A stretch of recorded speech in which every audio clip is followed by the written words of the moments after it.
Hola, ¿qué tal? Espero que estén bien. Continuamos con la parte 12 del libro de Ayer no más, 40 años de rock en la Argentina. 1979. A veces ni siquiera el amor puede sostener. Chau, loco, Papo. Con este notable poder de síntesis, le contestó Papo al presidente de una compañía discográfica que le reclamaba, habiendo apenas regresado de una estadía en España, que grabar un disco que le restaba por contrato. Que Papo estuviese afuera del país no era una casualidad. Todos los músicos que podían intentaban respirar aire puro en la medida de las posibilidades, mientras la política económica de la dictadura originaba aquí un veranito de paridad con el dólar que derivaría en la visita de una serie de figuras importantes del panorama internacional. Entre ellas Bill Evans, Sean Hammer, Larry Coryell, Bill Preston y los brasileños Edberto Gismonti, Gilberto Gil, Remeto Pascual, Gal Costa y Caetano Veloso. Ver juntos en esa época a Charlie y a Gil, que en el siglo XXI llegaría a ministro de Cultura de Brasil, convocado por el presidente Lula da Silva, parecía mucho más normal de lo que resultaría después, según la evolución de sus carreras. Juntos compartieron una etapa de expreso imaginario y algunas pequeñas aventuras porteñas. Uno de los grandes temas del año fue la relación de afecto entre el deportista argentino del momento, el tenista Guillermo Vilas y Spinetta, quien se había convertido en amigo de su entrenador, Modesto Vázquez. Vilas, que nunca ocultó su amor por la música y la poesía, y que más adelante grabó un disco amenazando con una carrera artística que nunca concretó, estaba tan entusiasmado con el flaco que convenció a la central del sello estadounidense, CBS, que terminó contratándolo para grabar un disco en los Estados Unidos, cantando en inglés en un paso increíble de su historia. En una entrevista conjunta con Expreso Imaginario, el deportista que se peleaba con los grandes de su época, Jimmy Connors, Bjorn Borg, el lugar del mejor jugador del planeta, dijo que le parecía que un artista como Spinetta representaba un lujo para la Argentina. Spinetta contó para esa grabación estadounidense en julio y agosto de 1979 con un elenco importante de músicos sesionistas y arregladores locales a partir de un presupuesto de $100.000. En algunos de los temas lo acompañó una orquesta de 60 músicos metido con forceps en el plan de convertirse en estrella del mercado anglosajón. Spinetta rechazó musicalizar algunos poemas que Vile le acercó a último momento como si fuesen la letra chica de un contrato tácito, aunque, por pudor, incluyó una canción firmada por ambos y tituló Only Love Can Sustain su obra más extraña. Fue todo lo contrario a su éxito de ventas, pero hoy resulta un bocado de cardenal para los interesados en la totalidad de su obra, ante todo porque se trata de un fallido intento por trasladar a un idioma sintético y específico un mundo de palabras de sonoridades sugerentes y porque el modo en que lo concibieron a Luis los arregladores estadounidenses poco tenía que ver con su historia. Más adelante le pasarían cosas similares al uruguayo Jaime Ross y al guitarrista argentino Luis Salinas, que grabaron en los Estados Unidos discos de los que prefieren no hablar. A Spinetta nunca le gustó este paso en su carrera, que incluyó haber firmado un contrato de 5 años con la CBS estadounidense, que rescindió luego, arrepentido de su entusiasmo, fruto a la vez del entusiasmo con que Vilas lo pensaba poco menos que universal. Debo reconocer que Guillermo hizo posible el disco, le dijo a Berti, pero creo que ejerció cierta influencia en el productor para volcar parte de sus ideas sin pensar que alguna de esas ideas no eran las más indicadas para manejar mi material. A la distancia, resulta extraño escuchar la voz del flaco acompañada por arreglos tan foráneos que terminan desdibujando su personalidad, pasteurizando su poder corrosivo. En las canciones pop con pretensiones funk como Algo Hermoso, La vida es tu sonido o A quién culpar, Spinetta ya no es un artista al comando de su obra, sino víctima de los arreglos melosos que pensaron para él. A esta altura, en realidad, Spinetta ya tenía decidido decir sí al retorno de Almendra. De eso había hablado en los Estados Unidos con Edelmiro Molinari, e incubaba la idea de un grupo nuevo llamado Shade, donde seguiría relacionándose con el jazz, con el que venía dialogando desde la separación de Invisible y que había sido apenas desarrollado el año anterior en el disco A 18 Minutos del Sol. De hecho, un tema instrumental del disco Maldito, cantado y compuesto en inglés, se llama Shade. La propuesta de rearmar su primer grupo estaba latiendo desde el regreso de Aquelarre de España. El baterista Rodolfo García dice que uno de los principales estorbos previos a la concreción de la segunda etapa en la vida de la banda eran los prejuicios respecto de la respuesta del público y la prensa. El regreso fue anunciado finalmente en agosto de 1979 por la revista Expreso Imaginario, cuyo propietario, Alberto Jañán, se encargaría de organizar la gira y de financiar el proyecto completo. Las previsiones del grupo no eran tan paranoica. Buena parte de las nuevas generaciones de rockeos trinaban contra el retorno. Pensaban que era más de lo viejo ocupando el lugar que debía estar destinado a lo nuevo. Así lo planteó Federico Moura de Virus a la revista Pelo.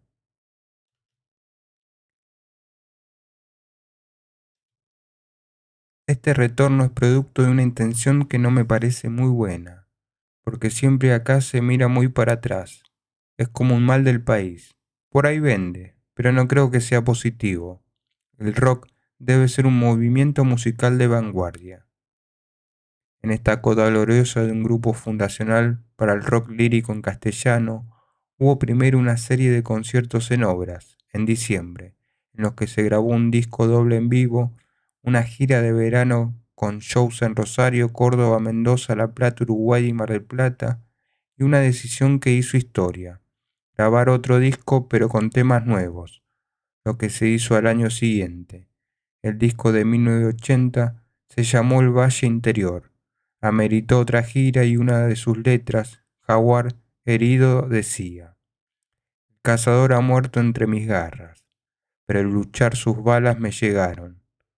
Aquel hombre ya no importa, este continúa en mí. 8 años después de su separación, el nuevo Almendra era más pop. Tenía cierta nueva mirada sobre el folclore y se tuteaba con el jazz, como si las fuerzas internas que le daban vida tuviesen ahora mayor peso que el grupo. La decisión de editar resultó importante para la historia si se tiene en cuenta que Almendra solo contaba con 2 discos, uno doble en toda su existencia, y este regreso originó 3 nuevas perlas para sus seguidores. Las cosas estaban tan mal entonces que necesitamos recordarle a la gente que había estado en un momento mejor y que Almendra había sido parte de ese momento, puntualizó Emilio del Guercio, explicando la decisión del retorno. Queríamos golpear, producir un efecto de shock tocando esas canciones. Tal vez suene un poco omnipotente, pero la gente vinculada a nosotros lo precisaba. Ahora que estamos en democracia podemos ver esto con otra perspectiva, pero en esa época se había producido un gran adormecimiento en la gente. El tema más interesante de Valle Interior fue, de hecho, uno que se propuso ayudar a combatir ese estado de ánimo, recordándole a la gente que había un futuro mejor posible, pero que había que trabajar por él. Las cosas por hacer resultó el hit de esta segunda etapa de Almendra. Para pensar en cómo estaban las cosas, vale la pena recordar que las noticias más importantes de este regreso que aparecieron en la prensa masiva tuvieron que ver con la detención de jóvenes en los recitales.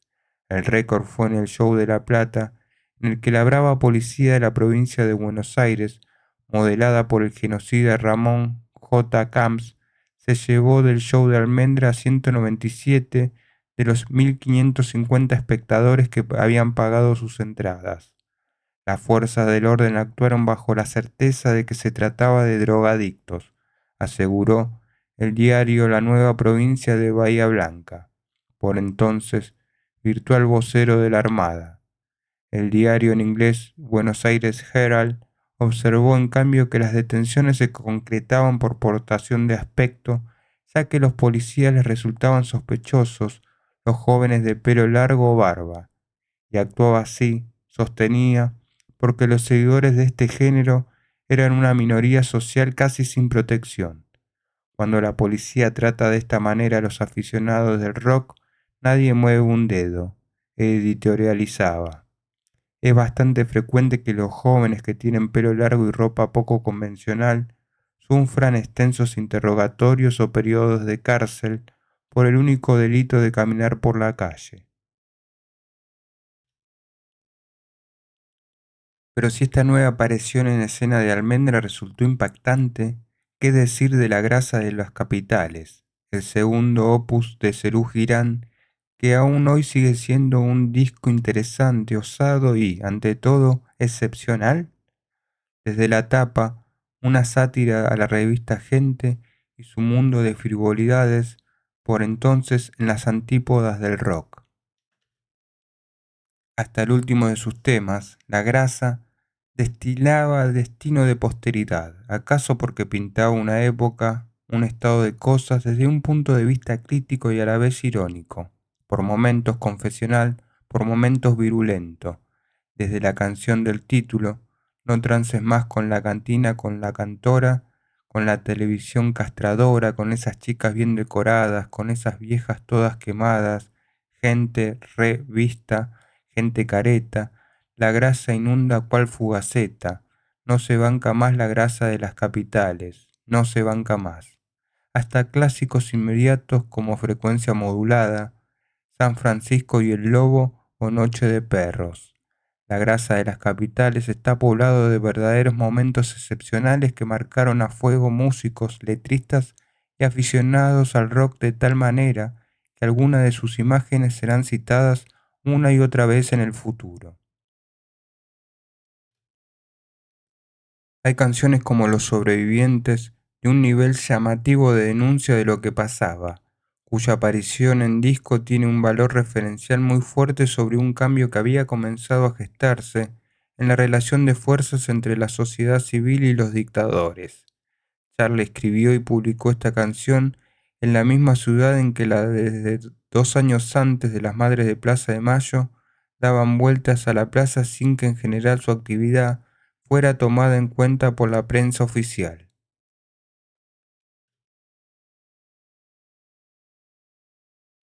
El sociólogo Pablo Alabarces, experto en cultura popular, sostenía por entonces que el regreso de Almendra y el éxito de Cerú subrayaban que algo estaba cambiando en una sociedad que, por demasiados años, ha permanecido aterrorizada. La reunión de Almendra, escribió en el ensayo Entre gatos y violadores, ediciones Coligüe, permite un punto de unión de dos generaciones que encuentran, en el rock su lugar identificatorio. Metafóricamente, los primeros fundadores realizan la segunda fundación mitológica del movimiento, pasándole la posta de Almendra a los más jóvenes, reflexionaba. En simultáneo con ese movimiento, el éxito creciente de Cerú expresaba que, después del repliegue de los años previos, en los que la misión principal había sido salvar la tropa, era hora, enfatizaba Labarces, de volver a la ofensiva, generando una cultura de resistencia. Por eso, anotaba el autor, en el disco siguiente, Bicicleta, García fue capaz de analizar la realidad yendo más allá de lo que nadie había ido hasta entonces, en público, a la hora de contar lo que pasaba. García escribió en esa época en Canción de Alicia en el País: el efecto que este tema causaba en vivo era cercano al miedo. Era imposible no sentirse identificado con lo que se describía de la Argentina, pero a la vez daban ganas de mirar hacia atrás, para estar seguro de que no hubiese uniforme cerca. Para Lavarces, que era un profesor de la carrera de comunicación de la UBA en ese año 1979, comenzaba a forjarse lo que de allí en más lucirá hasta el final de la dictadura militar como una imagen pública compacta del rock.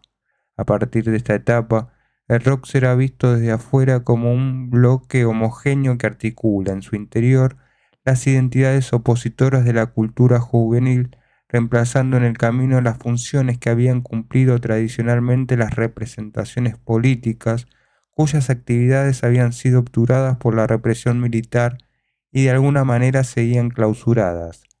Y, sin embargo, los enfrentamientos internos, las líneas que me permiten sustentar la tesis de una heterogeneidad constitutiva e irreductible, seguían actuando en el interior dinámico del rock, aunque opacadas por el peso de un imaginario que define fácilmente a sus enemigos. Es que del otro lado existía también, enfatizaba Labarces, un enemigo que lo definía recíprocamente. El mito del joven sospechoso terminaba generando una identidad juvenil unidimensional. Al fin y al cabo, a represión post-recital es igual para todos, decía el sociólogo, y se sabe desde siempre que los palos y las seccionales son eficaces unificadores de los disensos internos. Vale la pena decir también que este año Mía se dio el gusto de publicar un disco triple llamado Conciertos, con las grabaciones registradas durante un ciclo en el Teatro San Martín y que Lito Nebbia editó junto a su mujer Mirta de Filpo, con la que había trabajado ya muchos años. El disco Toda canción será plegaria. Nebbia, que siempre estaba interesado y integrado a la historia del rock en español, porque inventó la fórmula, navegaba ya por territorios muy amplios de la música, siguiendo un camino particular, tosudo y arriesgado, en el que continuó para siempre. Eso era parte de un plan, según lo explicó tempranamente el periodista y crítico musical Gabriel Senanes para el libro de entrevistas 4x4 igual rock, publicado en 1980 por Grupo Editor de Buenos Aires. Nunca me considero ligado a ningún movimiento ni generacional ni de estilos dentro de la música. No creo en las edades ni en los clubes que prometen el nivel cultural o cosas por el estilo. Solo me interesan los nómades del espíritu. Eso es lo que me considero. Me interesan los músicos sensibles que intentan superarse y no los esquemáticos. Esta gente es internacional. No pertenece a ningún país en especial, ni se pasa la vida hablando de la tierra sin hacer jamás algo creativo o reproduciendo refritos de nuestros criollos. Para ser más claro, esta gente es la que logra un equilibrio entre la cabeza y el corazón. Un dato de color, Senanes, que entonces moría por el rock, fue 20 años después director general del Teatro Colón. El ya mítico Billy Bond, radicado desde 1975 en Brasil, publicó allí un disco Maldito, a partir de unos demos registrados durante una serie de sesiones en las que participaron todos los Cerú, entre otros muchos músicos. El disco no le llama la atención a casi nadie en 1979, un poco porque era viejo, otro poco porque su contenido era bastante trucho, pero incluye un tema importante, una versión de un rock de Charlie llamado Loco, que constituye un sentido homenaje a la figura de Papo, de quien luego el autor estaría distanciado, tal vez por haberse sentido agredido una y otra vez por él. En Billy Bond and the Jets, el tema aparece firmado por Petty Bond, un seudónimo de García. En los años siguientes fue tocado muchas veces en vivo por Cerú y ya en los 90 llegó al repertorio de los Enanitos Verdes que lo grabaron en Pampa Gaucha, solo que con el título de ¿No te sobra una moneda? Y de Ratones Paranoicos entre otros grupos. Vale la pena recordar esta canción fierita que unió para siempre dos potencias que, sin embargo, no se saludaban en persona. Signo de los tiempos. El panorama comienza a presentar signos de cambios a mediados de 1979. Parece que la cosa se está animando, augura Mordisco en julio al anunciar la realización de 2 recitales en obras, y el reencuentro con el espíritu de antaño es festejado jubilosamente al primer atisbo de presencia. En un momento es que se dice el rock está muerto, acá no pasa nada. Recordamos el Luna Park los días 21 y 30 de mayo y sacamos como conclusión que muere quien quiere morir. Esos días se vio que acá no murió nada, es distinto a incomunicación, se acabó el lamento, está todo muerto. ¿Es que acaso no estamos vivos? Editorial de Mordisco, julio de 1979. Volver a las fuentes para salir de un periodo oscuro era la consigna que se planteaban los exponentes más representativos del movimiento. Recuperar la esencia, las banderas históricas que se diluyeron un poco en el periodo en el que el proceso parecía haber logrado imponer su proyecto de redefinición de los actores sociales, demostrar que el movimiento no ha desaparecido y continuar transitado el camino que lo llevará a ser el referente de un amplio sector de la juventud. A la gente que todavía vive de su propio instinto le decimos, necesitamos una región de poesía y música que desbarate, que confunda, que ilumine, para seguir estando aquí y cantar por una generación fumigada.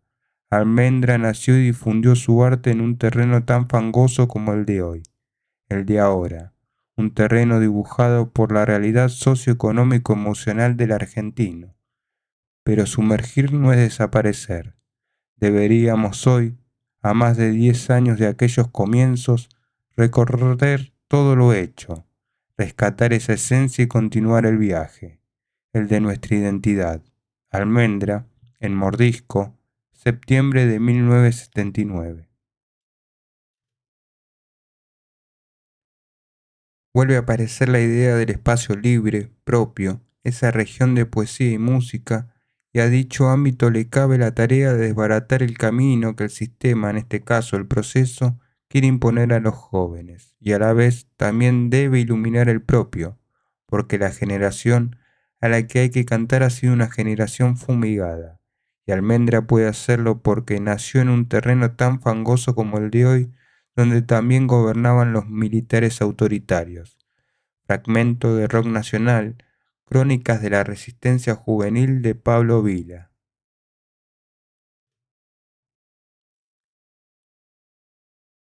1980. Algo se está gestando.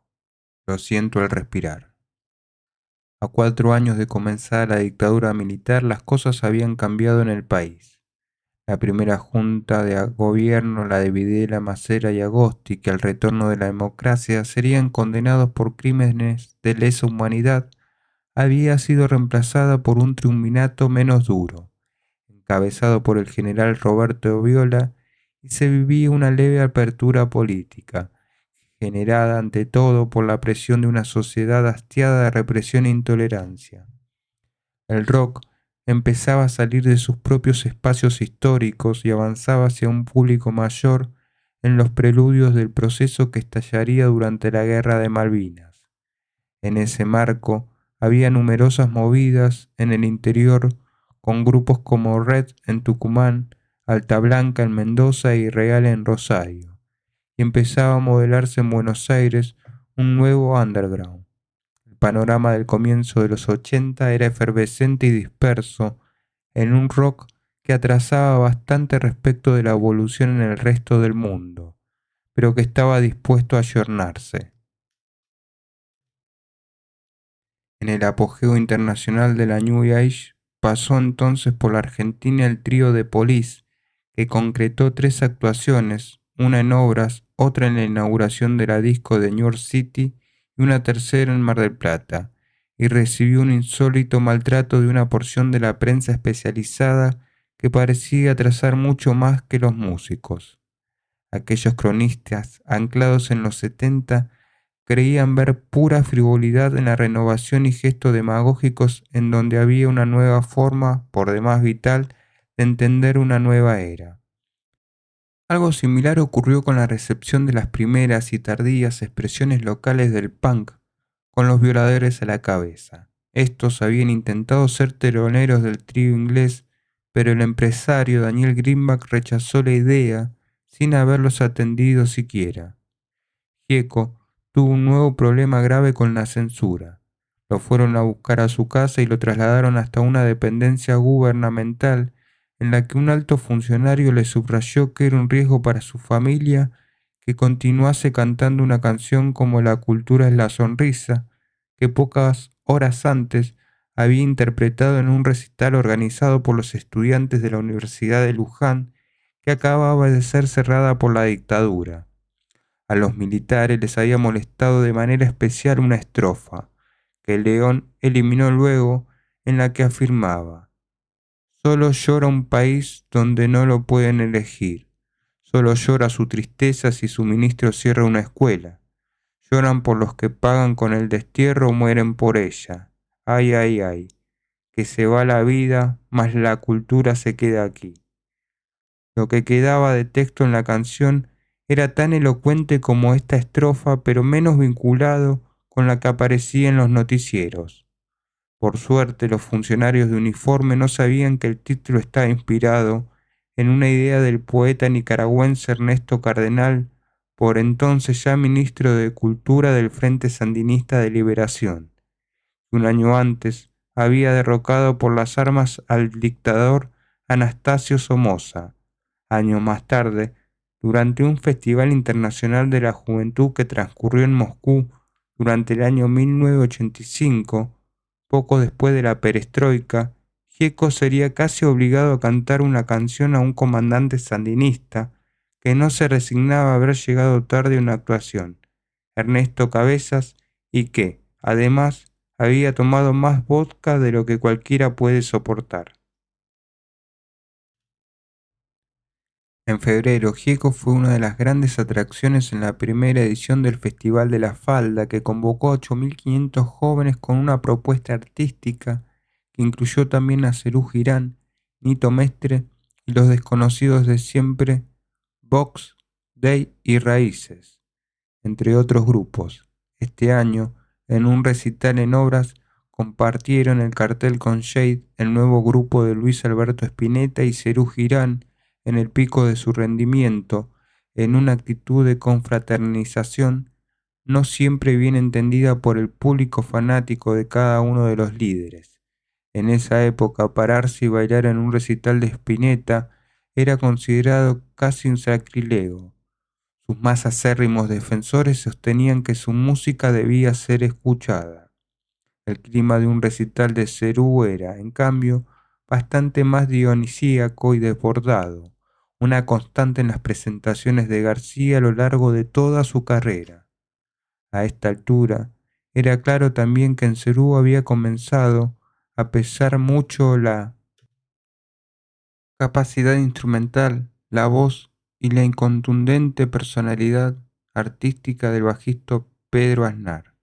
La idea de un concierto juntos surgió luego de que una revista nueva, buscando impactar, publicara una tapa en la que Luis tenía puesto una camiseta de River y Charlie una de Boca.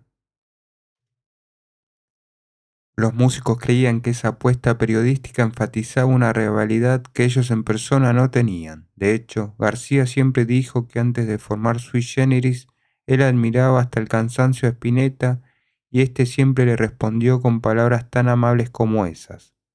Pero más allá de las actividades de los grandes nombres de la era pasada, del retorno lento de artistas que habían vivido afuera y de un segundo retorno de un grupo clave de los 60 como Manal, lo más notorio de este año bisagra fue que empezaron a florecer los grupos y solistas que cambiarían el estatus del rock durante la década.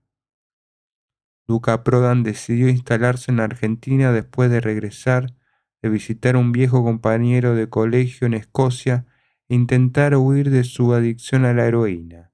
Cuando llegó, tenía la hierba en la mochila y lo primero que conoció fue el oeste del Gran Buenos Aires.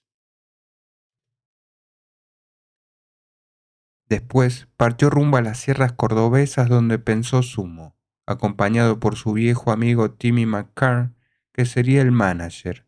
Luca había vendido un departamento en Londres y descartado la idea inicial de comprar vacas y vivir del negocio agropecuario. Sky y la negra Polly regenteaban un campo en Salta y no tenían demasiado trato con el indio Solari que vivía en Valeria del Mar. El más exitoso en los shows de los Redonditos de Ricota, que eran esporádicos y bacanales, era el monologuista Mufercho. El grupo completo se reunía para ensayar 1 o 2 semanas antes de cada presentación. En su entorno comenzaba a decidirse qué asistir a una de sus actuaciones esporádicas equivalía a ir a misa. Los Redondos comenzaban a convertirse en una religión, aunque todavía con pocos fieles. En La Plata, en una casona de City Bell, los grupos Las Violetas y Marabunta se fusionaron dando forma a Virus. Federico Moura, que había vivido en los Estados Unidos y el Brasil, se ganaba la vida como propietario de Limbo, una boutique en la Galería Jardín en pleno centro porteño, en la que también atendían al público sus hermanos Julio y Marcelo. El mayor de los 4 hermanos, Jorge Moura, un militante del ERP, estaba desaparecido desde el 8 de marzo de 1977 tras haber sido secuestrado de la casa que la familia tenía en La Plata. Fito Páez, que estaba en el secundario en Rosario, sacaba un piano el repertorio completo de Cerú, jurando que iba a ser músico pese a la oposición de su familia, compuesta por su padre, sus tías y sus abuelas, ya que su madre había muerto de cáncer a los 31 años. Le faltaba poco para venirse a vivir a Buenos Aires junto con el grupo de artistas de su ciudad que se harían conocidos nacionalmente luego del primer disco de Juan Carlos Baglietto. Antes de eso tocó en efímeros grupos locales como Eulalia, Graf, Arcana, El Banquete, Boulevard Suma. Una canción para la fiesta de egresados de su promoción es uno de sus primeros temas ovacionado en público. Miguel Abuelo pensaba si era conveniente, como insistía Cachorro López, que ya tocaba con Andrés Calamaro, armar otra vez Los Abuelos de la Nada. Los tres solían verse en un boliche llamado El Corralón en el pasaje Bollini, donde era normal encontrar a Fabiana Cantilo, Miguel Zabaleta, Gustavo Basterrica y Geniol, entre otros, como Federico Peralta Ramos. Miguel estaba tentado de iniciar una carrera solista, ya que le iban bien en sus espectáculos individuales, pero a la vez le gustaba la idea de un grupo más o menos disciplinado conteniendo sus desbordes.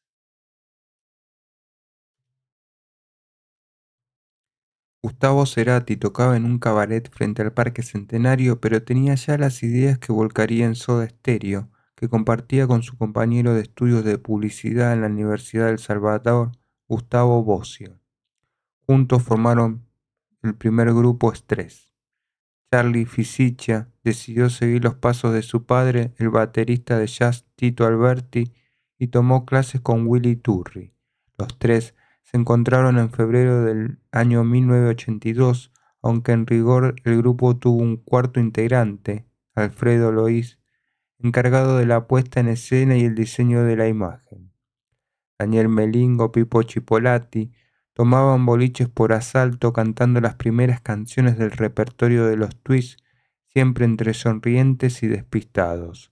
No ganaban un peso, pero parecían divertirse con poca cosa. Horacio Fontova cambió el dibujo y el diseño. Era jefe de arte de Expreso Imaginario, por la música, pensándose latinoamericano antes que un argentino más. Le gusta el folclore, pero su mundo de relaciones era el del rock. Miguel Mateos grabó su primer cassette independiente al frente de SAS con letras en inglés. Después viajó a los Estados Unidos y contactó a Alfredo Capalvo, el empresario que traería a Queen a la Argentina. Triunfar en los Estados Unidos era el gran sueño de su vida, por eso nunca descuidaba la pronunciación en inglés y a veces componía temas en ese idioma, aunque después los adaptaba al castellano. De algún modo, aunque luego hubo diferencias estéticas, políticas y hasta personales, los que venían remando desde los 70 esperaban y necesitaban el recambio.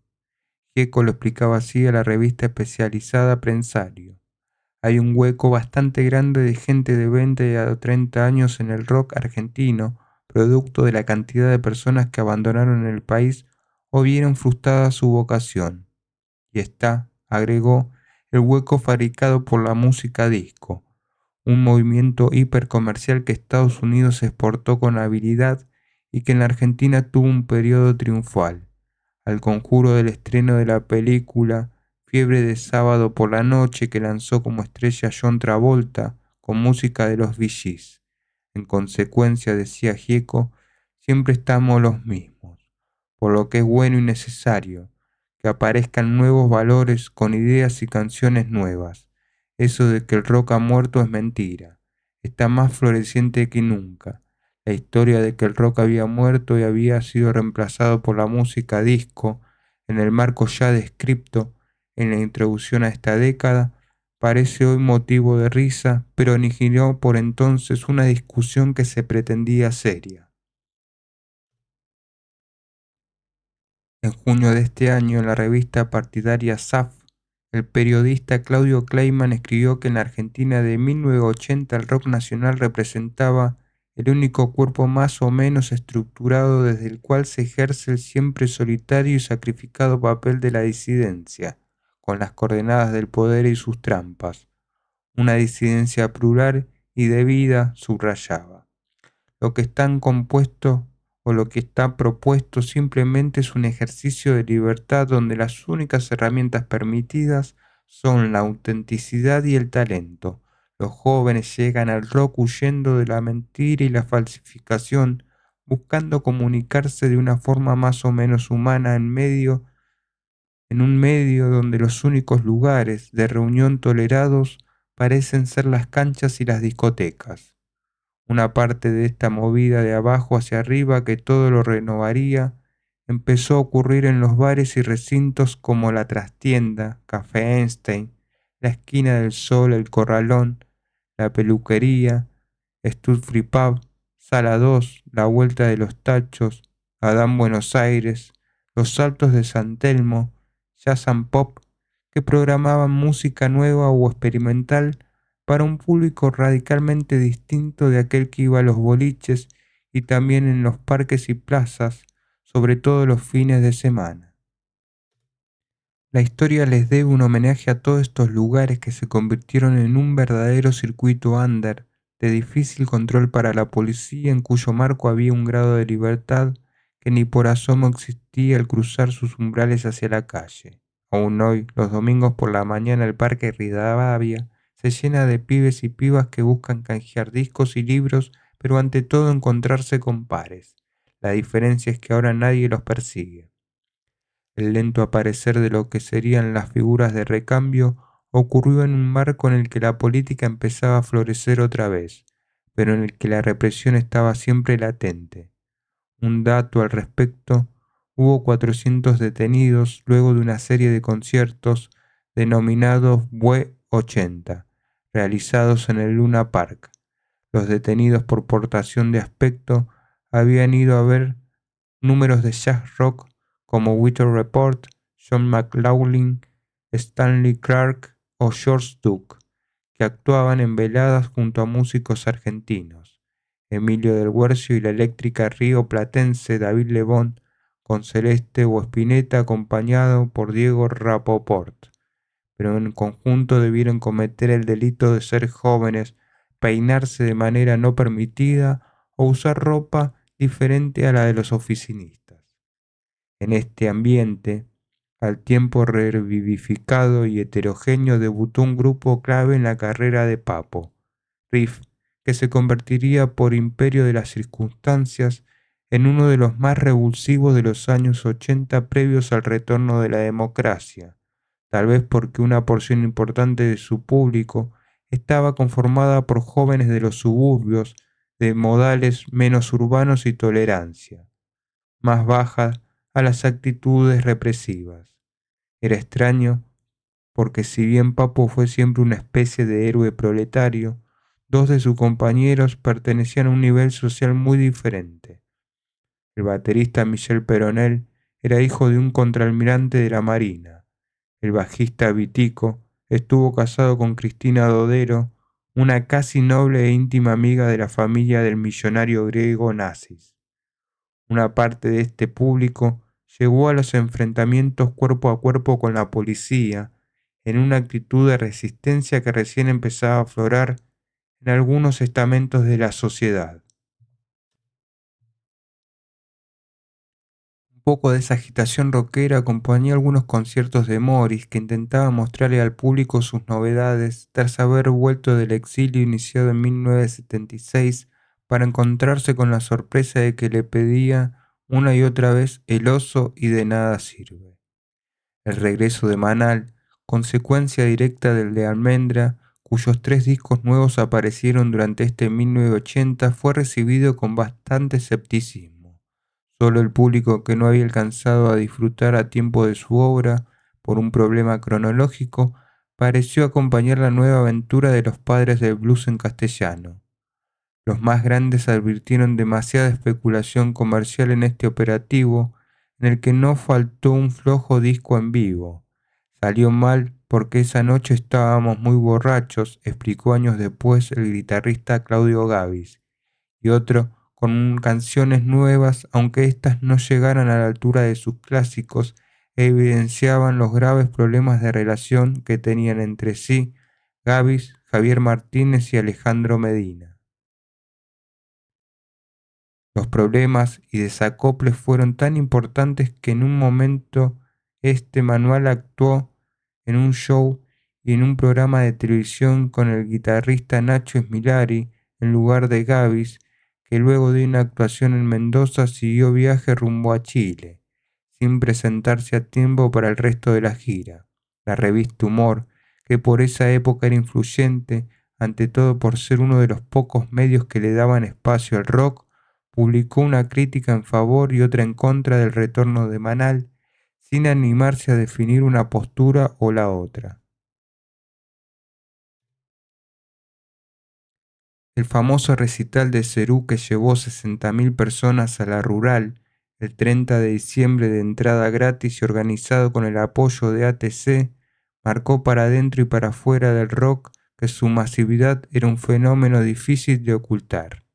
Las letras de las canciones son una flecha apuntada directamente a los cerebros adormilados, destacó el cronista Pablo Perel en la revista SAF. Una síntesis que encuentra su cumbre en temas como Alicia. Perel no se privaba de destacar que en la interpretación del tema La grasa de las capitales, la multitud rugía. No se banca más, a conciencia de que la transmisión televisiva transformaba esas 4 palabras en un acontecimiento político que quien quiera o quien quisiera entender, entendería. Los medios masivos no mencionaban el asunto, por supuesto. Los Cerú eran los Beatles del rock argentino de entonces, por consenso y por peso artístico. Muy lejos de Palermo, en Nueva York, ocurrió ese mes un hecho que pareció cambiar la historia completa del rock del siglo XX. John Lennon fue asesinado por un trastornado en la puerta del edificio en el que vivía.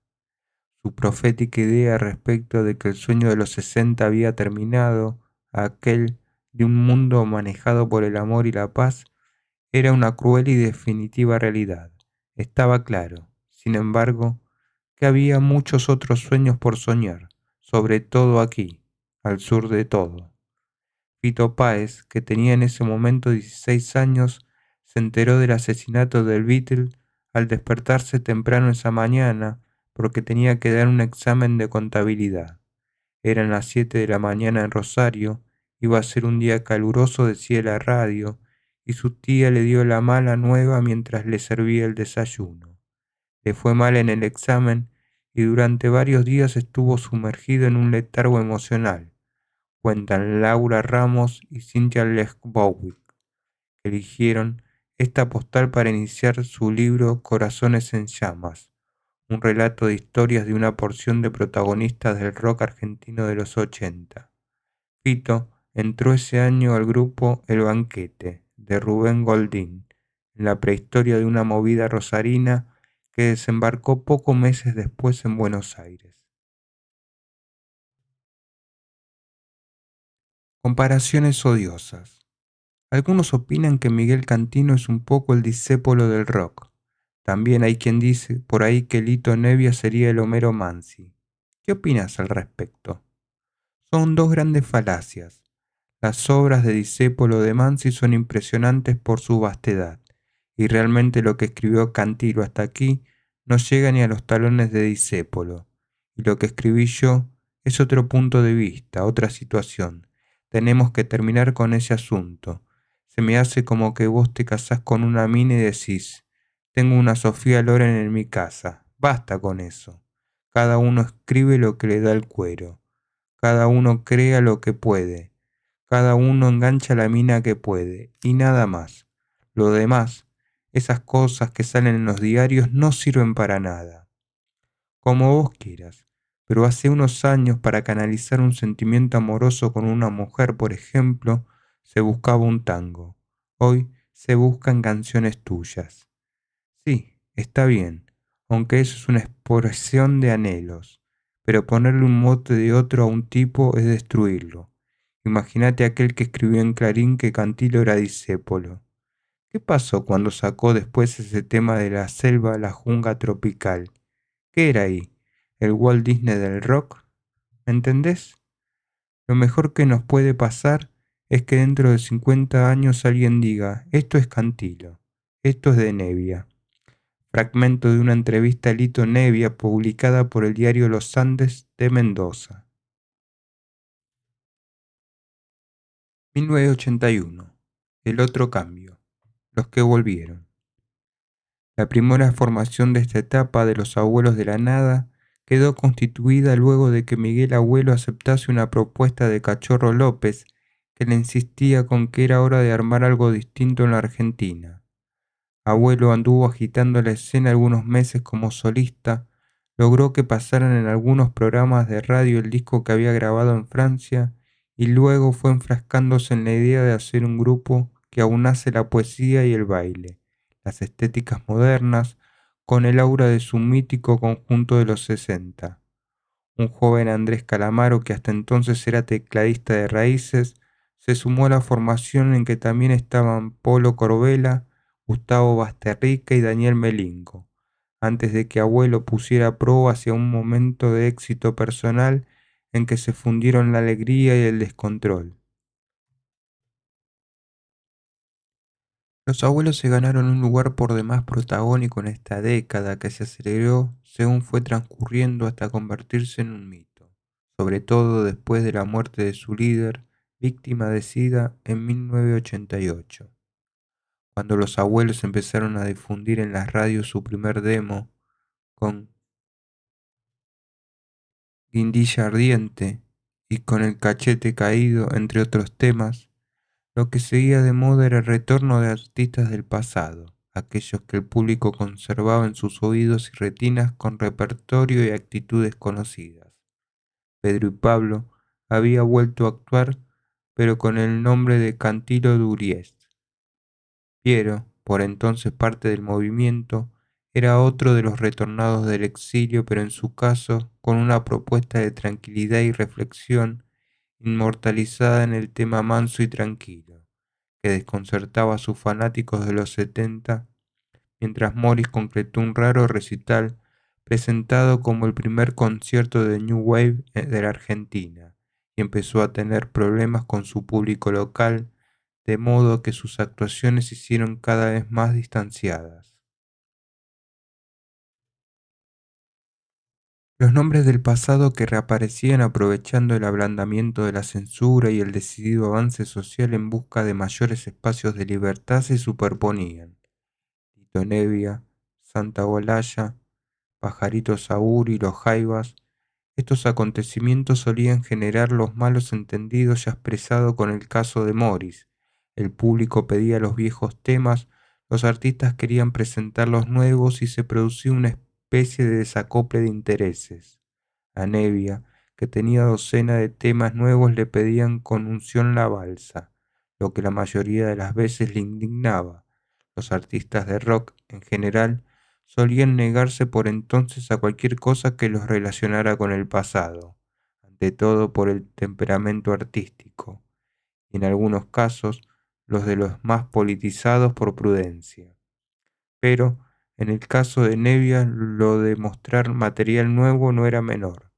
En 1981 había publicado nada menos que 5 discos actualizando sus trabajos y composiciones producidas en el exterior ante el público argentino. Uno de esos discos tenía uno de los temas más importantes de su carrera. Solo se trata de vivir, una canción sobre la ausencia que también parecía hablar del exilio, que es una de sus formas. Si de parecer moderno se trataba, fuera de sus actuaciones en dúo, Cantilo parecía a la vanguardia como a finales de los 60, al frente del grupo Punch, con el que editó el disco En la Jungla. No siempre le fue bien con este plan.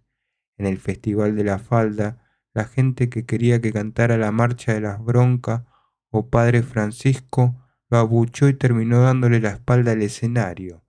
Sin embargo, y más allá de gustos anclados en el pasado, el Cantilo recién llegado de España, que en las entrevistas hablaba de The Police, Elvis Costello y Blondie, a un público que soñaba con Catalina Bahía, donó al mañana en esta etapa el que sería su último gran éxito de masas, La gente del futuro, un tema de una cara existencial que aún hoy resuena en las conciencias, críticas con la fuerza de su lenguaje, el de un discépolo de fin de siglo. Este año hubo en verdad un grupo muy importante de discos fuertes, entre los cuales es imposible dejar de mencionar Peperina de Cerú, Los niños que escriben en el cielo de Jay, Wadu Wadu en el debut de Virus, que poco después sería una vanguardia de verdad. Pensar en Nada de León Gieco, otro héroe de los 70 que lucía más ayornado que nunca en lo musical. Rueda de metal de Riff, presentando en vivo con un concierto furioso, y los del operativo Retorno de Manal, Reunión, grabado en estudio y en obras en vivo. León dedicó buena parte del año a la gira inmortalizada como de Ushuaia y La Quiaca, que le permitió recuperar material abundante que vio la luz pública recién en 1986 bajo la forma de 3 discos y un video de imposible comercialización. También fue notable el conjunto de programas con onda rockera que comenzó a aparecer en la radio y en los intentos modestos de la televisión para montarse en la ola de lo que se venía. Es que estaban ocurriendo cosas que nunca habían ocurrido, como que 80.000 personas vieran en Field a Queen, con SAS de soporte, o que bajaran hasta aquí artistas como Rick Wakeman o Eddie Grant, para encontrarse de modo inevitable con un público conocedor y entusiasta. En uno de los shows de Queen apareció de invitado una figura que de ahí en más comenzó a relacionarse de manera cariñosa y hasta devoción con el rock, su público y sus figuras. Diego Armando Maradona, que apenas tenía por entonces 20 años. En este marco de nuevo interés, las películas La Prima Rock, dirigida por Osvaldo Andechaga, intentó en vano capturar la efervescencia del público durante la concreción del Festival Prima Rock realizado en el Día de la Primavera en Ezeiza. La revista Pan Caliente fue otro de los resultados de esta etapa, aunque durase lo que desde la historia se ve como un suspiro. Nadie lo sabía en esos días, pero en un recital de Los Violadores en la Universidad de Belgrano, que terminó en una batahola, quedó registrado en la memoria de las tribus como el del primer grito importante del punk argentino. Ese famoso recital fue el 17 de julio en el marco de un ciclo de música que patrocinaba esta universidad privada, una de las más caras de Buenos Aires. En su auditorio de Luis María Campos y Federico Lacroce, El grupo, que compartía el cartel de esa noche con Trix y los Maníacos, no tenía amplificadores y usó, prestados, unos de Virus, varios de cuyos músicos asistieron a la velada, lo mismo que María Rosa Llorio, Nito Mestre, Roberto Pettinato y los por entonces desconocidos Vicentico Fernández Capelo y Gamexán. Los problemas con un sector del público comenzaron con el séptimo tema de la lista, Grasa Hippie. La letra decía cosas como: en las plazas de Belgrano y en otras de la ciudad está esta gente piojosa. Y se convirtieron en una trifulca importante durante la interpretación entre escupitajos e insultos de represión. Mientras volaban sillas por todo el auditorio y alguien usaba para pelear el contenido de un matafuegos, el grupo se fue a los camarines, suponiendo que con eso los problemas terminarían. Pero la enardecida riña entre los defensores del grupo y los que se sentían agredidos por su estética se generalizó y las autoridades del auditorio llamaron a la policía. Llegaron 5 patrulleros de la comisaría número 33. Los agentes, que detuvieron a los músicos en los camarines, se cebaron con aquellos pibes de crestas e insolencias cuyo aspecto general los irritaba. Los golpearon a mansalva durante una noche fatal y, antes de liberarlos, imponiéndoles una fianza, los acusaron de haber violado un edicto que prohibía el desorden y los disturbios políticos en la vía pública. Los directivos de la universidad, a su vez, formularon otra denuncia en la que afirmaban que el grupo había ofendido la bandera nacional. Hubo luego una polémica entre la prensa rockera tradicional, que acusaba al grupo de haber sido funcional a los enemigos del rock, negándole a su propuesta cualquier tipo de valor artístico, y la prensa alternativa, de mucho menor poder, en la que la actitud de los violadores fue tomada como una bandera. Eso era el rock, pensaba la nueva tribu, y no los artistas que llenaban estadio con el visto bueno de los dictadores, cuyos esbirros molían a palos a los que no se adaptaban. Para los integrados, los violadores habían generado el cierre de un espacio ganado para el rock. Para los apocalípticos, los violadores habían hecho lo que un rockero debía hacer. Estaba resquebrajándose por primera vez el esquema de movimiento con que el rock se había desarrollado hasta entonces, ante todo por conveniencia, ante un enemigo en común. El fanzine punk Vaselina decía que subrayaba 3 razones muy poderosas para entender que estaba generándose una nueva movida: el hastío por las estrellas de siempre, la falta de energía en la música y en los músicos y el aburrimiento, esa sensación de que no pasaba nada de nada, cuyas generaciones se sucederían en las décadas por venir. Decía: el punk argentino, honestos y frontales de toda la historia del rock latinoamericano, sobre todo si se recuerda que los militares seguían siendo amos de la vida y la muerte. En este sentido, Piltrafa, Stuka, Harry B. y Sergio Gramática, 4 chicos de la zona de Belgrano, parecían líderes de una resistencia imposible, y así lo entendían los inadaptados, un grupo de sus barras bravas formado por una mayoría de militantes gremiales de izquierda, varios de ellos provenientes de Lanús.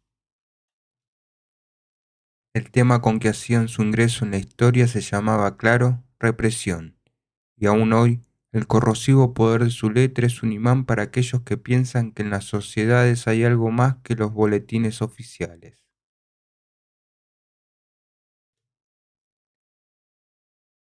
De Avellaneda a Olivos. ¿Ustedes son un grupo punk? No, hay cosas del punk, pero son solo cosas. No nos gusta definirnos. Somos músicos argentinos y eso se nota en los temas. Del punk quizá tenemos influencias en la forma de tocar. Sin embargo, en Virus se nota una influencia musical bastante marcada de grupos como The Clash. Puede ser. A mí, particularmente, me gusta mucho ese grupo. La imagen de Virus tiene algo de punk, pero se mezcla con la nueva ola. La música es rock latino. ¿Ustedes son conscientes de que tienen una imagen y una música que no es fácil de asimilar para la mayoría del público? Sí, uno es músico y tiene que ser consciente de eso y de los lugares donde va a tocar. Nosotros cambiamos parte de las letras según los lugares donde tocamos. La propuesta no varía, pero sí el lenguaje. No es lo mismo tocar en Olivos que en Avellaneda, porque el público es distinto, y a la gente hay que divertirla. ¿Qué mensaje buscan dar con sus letras? Fantasía, diversión, realidad. Cada canción es una cosa distinta. Me parece muy importante la fantasía porque a los argentinos es algo que les falta. Respuestas de Federico Moura de Virus en una entrevista publicada por la revista Pelo en junio de 1981. 1982. Malvinas. Y el rock que sale como el pan caliente. Antes del boom que generó la guerra, la gran noticia de 1982 fue el final de Serú Girán, que era, hasta entonces y por lejos, el grupo de mayor convocatoria de la historia, y uno de los 5 más importantes en lo artístico por consenso. En 1980, durante un festival de jazz que el grupo había participado en Río de Janeiro, Pedro Aznar le entregó al guitarrista estadounidense Pat Metheny un cassette con temas propios. A fines de 1981, y buscando en principio un percusionista, Metheny lo convocó para sumarse a su grupo, lo que el bajista concretó un semestre después con la obligación de radicarse en los Estados Unidos. Serú anunció primero un parate, pero luego de un show de despedida en Obras ya no volvió a tocar. En ese show, en el que el tema No llores por mí, Argentina, era ya un himno de proporciones, ocurrió un hecho más que llamativo, que graficaba de qué manera había cosas que ya no eran iguales. En medio del recital, la policía procedió a detener a un chico exaltado, lo que lejos estaba de ser una novedad, más bien era una postal recurrente. Pero esta vez Charlie paró la música y dijo por su micrófono que la actuación se detendría si la policía no liberaba al espectador. El oficial al mando del operativo se retiró ante la algarabía de los 5.000 presentes. El lugar de la prudencia empezaba a cambiar de bando y tal vez Charlie se inspiraba en una actitud de Stewart Copeland, el guitarrista de The Police, que el año anterior, en el mismo estadio, había procedido a patear desde el escenario la cabeza de un policía que reprimía a un joven y zafado de la detención por una oportuna intervención del empresario Daniel Greenback, que era también el manager de Serú. Desde sus páginas en la revista Humor, la publicación que, en general, más desafiaba la dictadura, la por entonces influyente periodista Gloria Guerrero, que no dudó en afirmar que The Police atrasaba y los violadores eran un grupito formado por adolescentes peligrosos que con su irresponsabilidad habían generado el cierre de un teatro ganado para el rock. Publicó una nota muy emocionante sobre el concierto final de Serú. La nota decía: caras desencajadas, crickets prendidos, brazos en alto meciéndose como juncos y seres extraños descolgando dedos en B corta fueron la despedida del grupo más popular del país, un domingo 7 de marzo. Ya pasó, ya se terminó, comieron el postre, tomaron el último colectivo, no están más. Y en algún lugar de los estudios Huacameca, Pedro Aznar espera que se edite su álbum solista para comprar un pasaje de ida al paraíso de fusas y semicorcheas con gusto a plástico. Serú Girán salió con fritas, loco. Nunca tuvieron para la oficina. Pero en la Argentina la querían cada día más. Ellos, los 4.000, los 100.000, ¿lo habrán entendido? Me refiero a entender. ¿Habrán entendido? Nadie lo podía suponer por entonces, pero los músicos no volverían a estar juntos hasta un millonario y obviamente multitudinario regreso en los 90. A todo esto, los violadores estaban bien y gozaban de buena salud artística como exponentes de un universo de músicos duros, en el que se mezclaban el rock pesado, el heavy metal y el punk. B8, el grupo de Ricardo Diorio, Los Laxantes, Alerta Roja, Los Barajas, Los Inadaptados, WC y Ácido Nítrico eran algunos de los bastiones de un combo genérico que tenía por enemigos internos a todos los exponentes del rock convencional. El periodista Esteban Cabana, en su libro El nacimiento del punk en la Argentina y la historia de los violadores, Interpress Ediciones 2001, subraya que para ese sector hubo dos reacciones a la dictadura.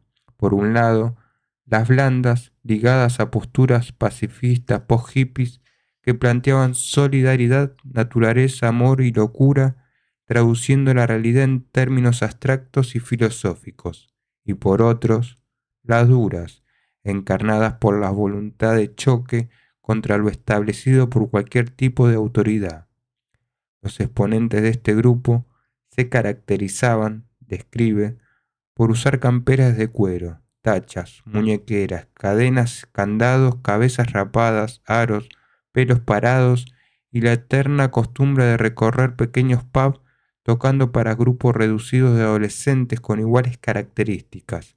Eran perseguidos por la policía y arrestados con frecuencia bajo falsos cargos ligados con disturbios y el rechazo a las normas que imponía el colaboracionismo del silencio.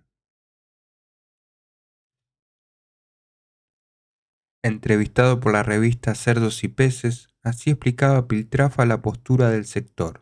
Nos acusan de ser violentos. No olvidemos que vivimos en una sociedad violenta. Muere gente en la cancha, en la calle asesinada. Todos sabemos quiénes son los verdaderos violentos en este país. Nosotros no matamos, ni encarcelamos, ni torturamos a nadie. También se nos acusó de ser fascista porque usamos determinadas vestimentas o símbolos. No tenemos nada que ver con eso. Nos disfrazamos para recordar al mundo que esos símbolos son la basura que hemos heredado. Que a las tribus del oscuro le molestaban sus colegas no era una forma de decir. El propio cantante de Los Violadores lo definía así en otra entrevista con la revista Perfil.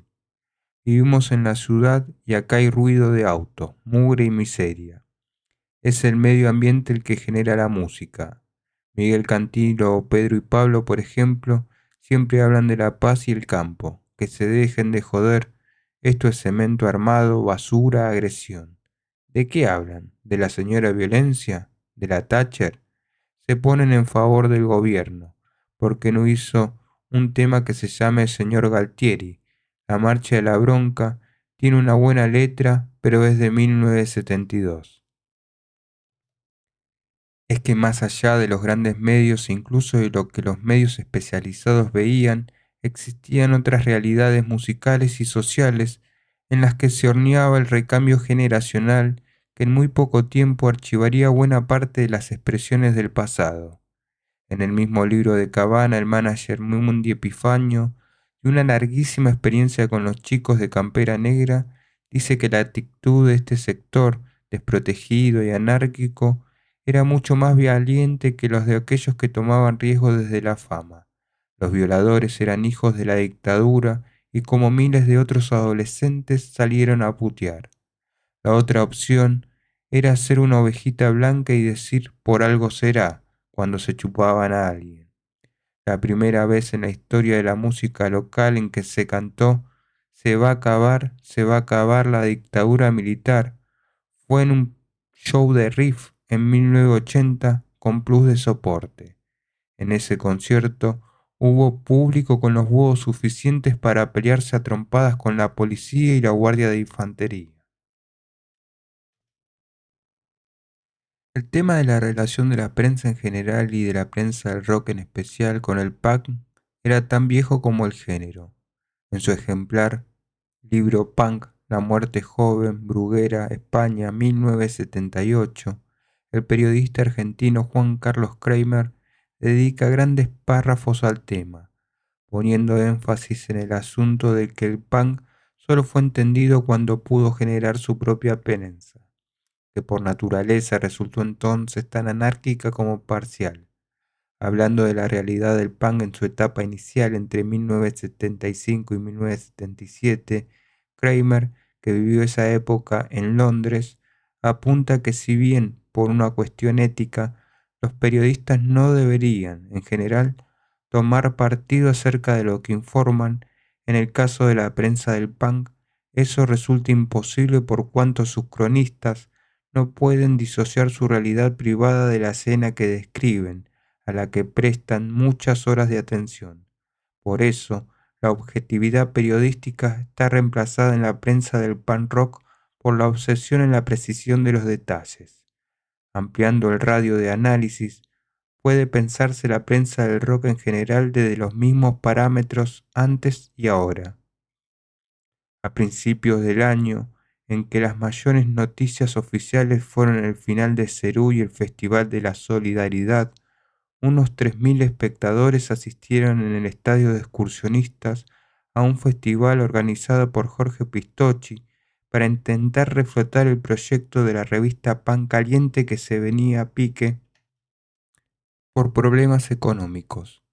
Uno de los hitos de ese 2 de enero fue que actuaron por única vez en un escenario plural y de día los Redonditos de Ricota, que compartieron escenario con una pléyade variopinta y acaso irrepetible conformada por Piero al frente del grupo Prema, Los Abuelos de la Nada, El Sesteto Mía, León Gieco, La Fuente, Lito Nevi, Alejandro Medina, Willy Quiroga y Destroyer, Alejandro Lerner y La Magia y Alberto Muñoz.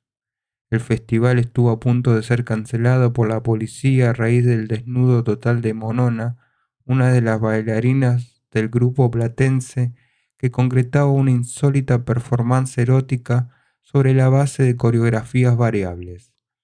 Lo curioso es que una parte del público insultaba a las performers mientras otra gozaba de un espectáculo inusual. Monona era una bailarina experta en striptease que el público platense de Los Redondos conocía a la perfección. El festival continuó después de que los organizadores le garantizaron a la federal que no habría más excesos. La revista Pan Caliente no subsistió mucho tiempo más, pero en cambio apareció este año El Porteño, que durante un prolongado periodo ocupó un espacio importante para el periodismo independiente más allá del rock. Ese espacio, el de la prensa alternativa, se fue poblando según pasaba el tiempo y cubrió las necesidades de información y de contrainformación de los centenares de miles de ciudadanos que no se sentían que los representaba la prensa masiva de entonces. Además de Expreso Imaginario, Pelo, Pan Caliente y El Porteño, vale la pena mencionar entre las publicaciones que en distintas etapas llenaron diferentes vacíos a Urra, Mordisco, Mutantia, Twist y Gritos, Tren de Carga, Colofón, Banana y Cerdos y Peces.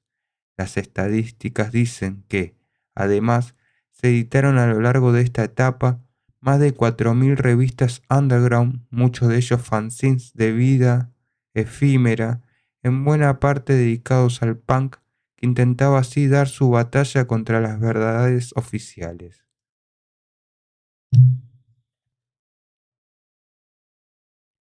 La más exitosa de estas publicaciones de los 80 fue una que solo existió en democracia a diferencia de las citadas, que fue Canta Rock, un modesto cancionero al que fue sumándosele un poco de periodismo de rock que llegó a vender más de 100.000 de algunos de los números que publicó entre 1984 y 1985.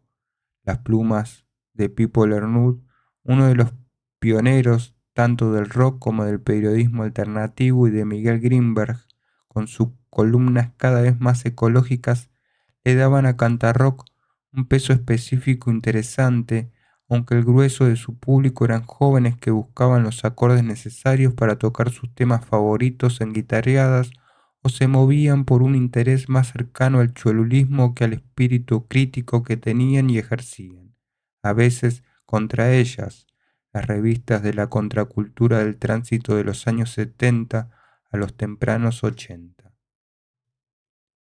Es que estaba perfilándose una nueva generación de consumo del rock, no tan dispuesta a rendir pleitesía al pasado por el solo hecho de ser pasado.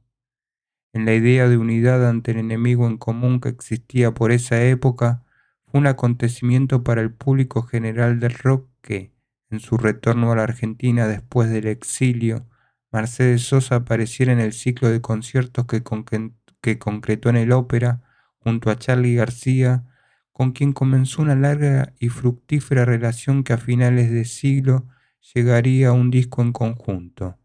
En la operación de su retorno, con Greenback como empresario, Mercedes eligió relacionarse con músicos de la siguiente generación.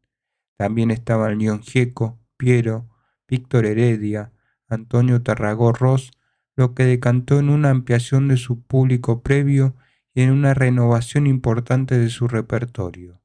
El disco doble que se grabó en aquellos conciertos, Mercedes Sosa en Argentina, vendió luego 350.000 ejemplares, la misma cifra local de Thriller de Michael Jackson, con lo que se convirtió en el más exitoso del medio nacional por muchos años. De hecho, recién fue desalojado de ese sitio por el mega éxito de Fito Páez con El amor después del amor una década más tarde. Así como el Festival de Pan Caliente puede recordarse por el incidente de Monona, no hay duda de que Rock del Sol a la Luna, otro festival en una cancha de fútbol, en este caso la de Estudiantes de Caseros, quedaría en la historia por el debut oficial en las grandes ligas de sumo, desconocido para medio mundo. El grupo más convocante del festival era Riff, pero había una programación del eclecticismo típico de una época que estaba terminando si se tiene en cuenta que, además, tocaron Los Violadores, Juan Carlos Baglietto, Memphis, Isa, La Fuente, Psicosis, Hangar y Simple. Luca Prodan, que hizo casi todo su show con una máscara cubriéndole el rostro, cantó al frente de un cuarteto que completaban Alejandro Sokol en bajo, Germán Funcho en guitarra y la ingresa Stephanie Nuttall en batería. Fiel a su personaje, Lucas llegó borracho a Caseros en un auto que la organización había puesto a su disposición, considerándolo un artista internacional. De hecho, el afiche aclaraba que Sumo era un grupo inglés y desde el escenario se animó a provocar a las huestes de Riff, que eran mayoría y gritaban "y dale papo", como una consigna de guerra. ¿Papo? ¿Quién es Papo?, le preguntó Luca al público, que lo silbó e insultó por su atrevimiento. Le juego una carrera tomando vodka hasta Rosario y seguro que le gano, completó el italiano, mientras sus compañeros se miraban algo inquietos. A partir de entonces, y por largos 2 años, Sumo fue convirtiéndose en una sensación en el circuito de bares y pubs, primero en el oeste del Gran Buenos Aires, partiendo de su base en Harlingen hasta el desembarco en Capital Federal. Su tema Fuck You se convirtió en un hit under de proporciones y además en una contraseña para su Grey, que lo cantaba como una declaración de principios. Durante Malvinas, el hecho de que Luca cantase en inglés produjo un par de incidentes, pero con lentitud el público comenzó a entender. Una propuesta cuya influencia sería capital a partir de la aparición del primer disco oficial, Divididos por la Felicidad de 1985. Antes de eso, la banda grabó un mítico cassette independiente, Corpiños en la Madrugada, del que solo hubo 500 copias originales. Ya con Ricardo Mollo, Diego Arnedo, Superman Troglio y Roberto Pettinato en la formación, Sumo marcó un antes y un después estético, una banda sin influencias del pasado del rock nacional e ideológico. El rock es sucio, feo y malo, repetía Luca, para la escena argentina. Aparecerá en el capítulo siguiente de este libro como una presencia a la vez central y desestabilizadora durante sus años de actividad oficial, luego de que La Rubia Tarada se convirtiera en un éxito radial, pero bien vale subrayar esta etapa en que un italiano que hablaba en inglés, pero iba porteñándose, se reía de que aquí se considera rock a Alejandro Lerner o Juanito Mestre, existiendo en el mundo King Crimson, Talking Head, Joy Division o Roxy Music. Luego del capítulo Malvinas, con los hechos reseñados en la introducción a esta década, el rock nacional ya no sería el mismo. En principio, porque saltaría del underground al corazón de la cultura de masas, con las ventajas y los problemas del caso. En segundo lugar, porque su carácter de movimiento se quebró para siempre y en su seno comenzaron a privilegiarse las diferencias por sobre los acuerdos. Y en tercer lugar, porque este salto hacia los públicos masivos originó una búsqueda de nuevos valores que hizo saltar en poco tiempo del semillero a la primera división en un proceso veloz e irrepetible a un grupo muy importante de nuevos artistas que sintetizaban influencias diferentes de aquellas que hasta aquí eran normales, jóvenes que habían absorbido tendencias, sonidos y estéticas que modernizaron de forma notable la escena nacional. Charly García, como representante clave de la camada anterior, no los recibió con los brazos abiertos. En el tema Mientras miro las nuevas olas, del que más tarde se arrepintió, afirmó que la nueva ola no era tal, sino producto de un exceso que siempre se repetiría, el de la imposición al mercado de nuevas figuras con poco que decir. Embalado por su propia lógica y mientras denunciaba al fabricante de mentira que lo fregoneaba, planteó: ¿te acuerdas de Elvis cuando movió la pelvis? El mundo hizo plop y nadie podía entender qué era esa furia. Pues bien, el muchacho se hizo rico y entonces las dulces canciones conquista a las señoritas, a papá y a mamita.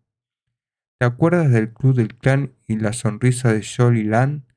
La música sigue, pero a mí me parece igual. ¿Te acuerdas los bailes del palo de escoba? ¿Te acuerdas que entonces era la nueva ola? Y bien, ¿qué es esto de nuevo? ¿Te acuerdas del tipo que rompía las guitarras cuando nadie tenía un mísero amplificador? Hay miles ahora, corbata con saco gris, flequillito solo hasta la nariz. La historia prosigue, pero ya la vi.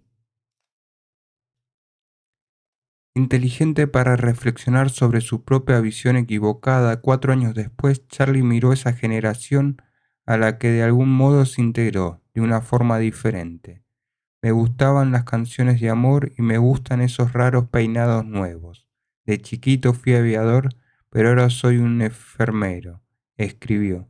En las entrevistas explicaba que había escrito mientras miro las nuevas olas, indignado por las críticas e insultos que, como figura establecida, solía recibir a comienzos de los 80 de los músicos que se disponían a destronarlo. En los artistas que se asomaban a la escena no había unanimidad. Es posible trazar una gran división entre los que sentían que fundaban un espacio que antes no existía y los que se sentían partícipes de una tradición.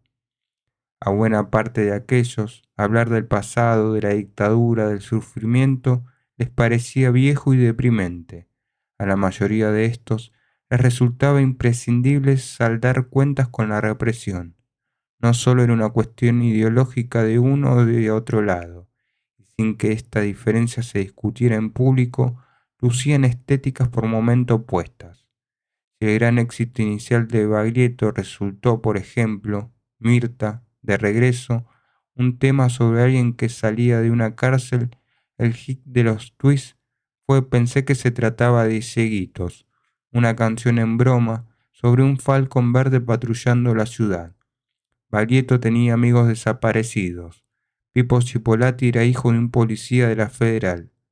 Unos proponían canciones con contenidos, otros decían que después del bajón de la represión era imprescindible bailar. El joven Andrés Calamaro grabó luego una canción que parecía poner los puntos sobre las íes. Hablaba de una generación que bailaba, sí, pero sobre la sangre de los demás, y de una sociedad que tenía un problema con el pasado, ya que cuando se lo contaban de cambiado. Pero también las aguas se mezclaban. El grupo Virus, a cuyos integrantes no se podía acusar de poco informados de política, la madre de los hermanos Moura, fue una de las primeras madres de Plaza de Mayo. Reclamaba el derecho a la diferencia y el coqueteo con la frivolidad como elemental para un arco de expresiones que se decían libres. sorprendente, publicada en Wadu Wadu en 1981, cuando su modernidad le traía problemas con el público más duro del movimiento, al punto de no existir más en la cuestión de cómo relacionarse con el pasado, terciaba de esta forma. He escuchado mucho por televisión en ciertos reportajes estas opiniones. La protesta, no más más. Sorprendente. Ahora hay que dar soluciones. Emocionante. Hay que esperar la evolución de una persona y una nación. Son distintos tiempos, esa es la razón. Vos estás cansado, pero mucho no queremos estancarnos, sino irnos transformando. ¿Soluciones? Sí, siempre es bueno, pero no te olvides que hay un tiempo. Lo que ayer estaba bien, mañana estará mal. No es fatalismo, es actividad. Un poco más adelante en su tercer disco, El agujero interior, que apareció en 1983, Virus insistió con el tema con una letra más elaborada. Producto de una colaboración de Roberto Jacobi, hay que salir del agujero interior, largar la piña en otra dirección, no hace falta ser un ser superior. Todo depende de la transpiración, poner el cuerpo y el bocho en acción. A la vida hay que hacerle el amor, sin drama, con locura y pasión. Jugar con la imaginación, sin tener que pedir perdón. El tema de las confusiones y críticas que recibió Virus durante su primer lustro de vida tuvo que ver de forma evidente con el choque entre dos maneras generacionales distintas de concebir el rock. La modernidad de las nuevas bandas, que incluía peinados, maquillajes y vestuarios que pocos tenían que ver con el pasado, era como una bofetada en el rostro para ciertas concepciones vigentes, que por un tiempo serían dominantes. A mí, dijo en una entrevista a Federico Moura, me interesa que la gente incorpore un poco de delirio, como forma de cura ante este estado de muerte. Proponer, mostrar a la gente que está metida en un pozo y que salga, no seguir hablando siempre de las mismas protestas. Basta, tiremos la cadena, si no, seguiremos debatiéndonos en la misma mierda.